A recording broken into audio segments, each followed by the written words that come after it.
So, I'm embarrassed to admit this, but I'm here to publicly disclose that I have a serious issue with my ass. And I know you're probably thinking, Ryan, what did you possibly do to cause you to have a sore ass? Well, I rode. I just simply rode too far. So are you tired of a sore and achy ass, bikeaholics? Well, me too. So treat your ass with some respect already. So in this video, I'm going to tell you everything you need to know about these high quality seat cushions from Butt Buffer.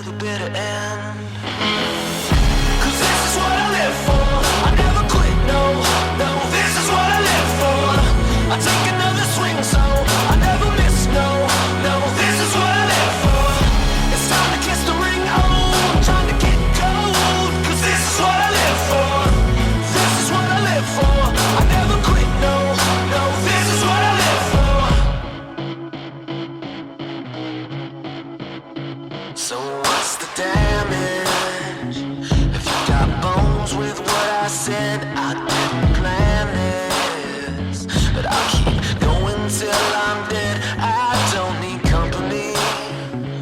No, I'll ride alone instead. You might want something. Welcome back, bikeaholics. Ryan Urlacher here, lawabidingbiker.com. I always thank you. That's right, you. For checking back in. All right, so I'm going to throw a lot of information at you in this video. Are you ready? Let's do it then. All right, so I don't care how great you think your motorcycle seat is. I will tell you from experience that when you're riding long distance and long days, your ass will eventually get sore and achy, especially if you're riding multiple days long distance. And I know at which point your ass gets sore is really gonna vary from rider to rider, dependent on the shape of your ass, what kind of seat you're rolling, and what bike you're riding. And I know many of you out there ride with varying degrees of back issues, as do I these days. No, I am no spring chicken. And interestingly enough, we just did a Law Abiding Biker podcast episode on riding with back issues, in which the Butt Buffer actually came up in conversation. If you're not subscribed to the podcast, make sure to do so. I'll link to it in the description below. We talk about subjects like this and a whole bunch more, and we have a lot of fun doing it. So the Butt Buffer seat cushion definitely helps keep your ass from getting sore and helps alleviate that lower back pain. So Butt Buffer is a small company run by bikers out of Pennsylvania. And I'll tell you, here at Law Abiding Biker Media, we love hooking up with companies like this that make a quality product and really care deeply about serving the biker community rather than just trying to sell you a product. So clearly Butt Buffer saw a pain point, your ass, and that's always when the best products are developed, when trying to solve a problem. So let's talk a little bit about testing this product and how it performed. So before we decided to support this product and actually bring it to the Law Abiding Biker store, we wanted to thoroughly test it. So Peter over at Butt Buffer quickly sent us out some units for a real-world biker review. So we put the Butt Buffer units on multiple bikes during our 9-day, 3,200-mile trip to Sturgis for thorough testing. This includes both touring and non-touring bikes. Oh, and it gets better, because I really put it to the test when I took the small version of the Butt Buffer seat cushion, put it on my Kawasaki KLR 650, and tested it during adventure and off-road riding. And as far as adventure and off-road riding goes, let me tell you, I'm amazed the thing held up like a champ, and I really like having it on my KLR seat. Oh, and any of these products I talk about in this video, I will put links to them in the description below directly to the Law Abiding Biker store. I'll also pop some cards on the screen now and then. Oh, and a quick reminder, we're just a bunch of bikers helping bikers here at Law Abiding Biker Media. We really appreciate your support and for shopping in our store.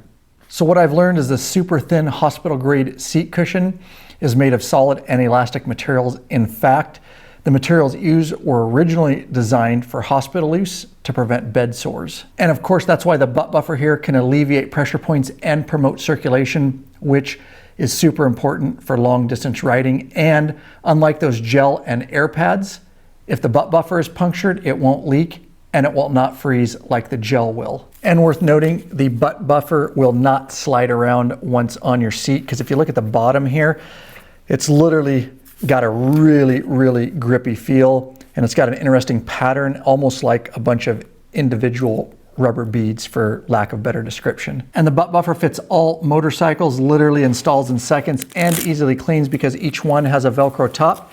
And you can easily remove the pad inside, and then you can just wash the cover. And finishing up, it's oil and water resistant. It significantly reduces shocks and road vibration, thus alleviating a lot of lower back pain, and the entire thing is hypoallergenic. Oh, and if I didn't mention, before you leave the channel, make sure you hit that subscribe button and bell icon. Every time those are hit, another biker joins the revolution. We would love to have you be part of it. And I sincerely appreciate your continued support of this channel. So let's talk about a couple of the different models we're carrying in our store. So the first one we refer to as the classic butt buffer seat cushion.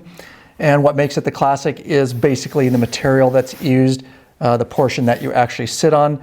And honestly, I don't know exactly what it is, but it's very soft, yet you can feel that it's very durable.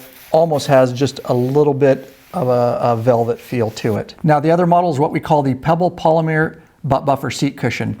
Now it offers all the benefits of the classic seat cushion. However, this one comes with a premium airflow cover that offers enhanced circulation. And really what it amounts to, and I can feel it and see it, is it's really like a mesh cover. So let's face it, a sore ass sucks. A sore and sweaty ass really sucks. Nobody likes swamp ass. So let's talk sizing. And that's pretty simple, because really we have a small size like this, a medium size, and then your large ones like this. Again, these are good for any motorcycle seat. It doesn't matter what brand, doesn't matter if it's street or adventure. The way you figure out your seat size, simply grab a tape measure, measure your seat, then head over to our website where we actually list the dimensions to make it easy for you to choose. Again, links are in the description below. And a couple other things worth noting on fitment. I know a lot of you out there ride with passengers. We got you covered. In most cases, we found that the small version of the pad works perfect for the passenger portion of the seat. So on this bike, we've got the large pad for the rider and a small for the passenger. The other thing worth noting is these are universal. And some guys, some gals like to flip these around depending on the width of your seat, because oftentimes, especially on the non-touring and more narrow seats, this will actually wrap around a little bit and give some comfort and protection to the passenger's inner thighs. So let's talk installing or not installing. So for the purposes of this demonstration, I have the seat from the night train behind me, and I have a large pad. Now for this particular seat, I'd actually use a medium pad. And so on each of these pads on the bottom is a large Velcro strip. Additionally, you've got two elastic straps, and on those straps is another piece of Velcro. Also worth noting is a metal hook on each one, and you can basically adjust these straps out kind of to where you want, depending on how big your seat is. And so we'll get this one adjusted out. And of course, because these are elastic, that gives us some play on each side. And so for a lot of applications, once those are adjusted out to your liking, you'll simply drape it over your seat, and then underneath your seat, you'll flip it on its side, and you'll find somewhere to hook that metal clip. And on some seats like this one, there is nowhere to actually hook it. And so in that case, I'm going to adjust these straps all the way out as far as they'll go. That'll give me the most play on these straps. And then I can drape it over my seat like that. I can turn my seat upside down. And then I'm going to stretch both straps on the underneath side till they come together. I'm going to take these metal hooks, and they actually click together. They both have tongues, and they click together really nice. And then of course, you can just put your seat back on your bike. One drawback to this is it's going to stay on your bike, because every time you stop, you're not going to take your seat off to take this pad off. And the other option is, if you don't have anywhere to hook these, instead of stretching them all the way underneath, is you can simply undo it, take your metal clips off, and then you can just put these straps back there. Of course, I do that to both sides. And because on the bottom of this, remember, it is a very grippy texture, and these don't slip around, you can simply not clip it on at all and just run it on your seat like this. A lot of people do that with no problem. That way, when you get to destination, you can actually just take it off your seat and throw it in your saddlebag if you're worried about theft. I will tell you, on my KLR 650 adventure riding, I do like the fact that it does clip for that bike, because I'm riding quite a bit more aggressively and moving around a lot, and that definitely helps keep it in place. All right, I think I'm done.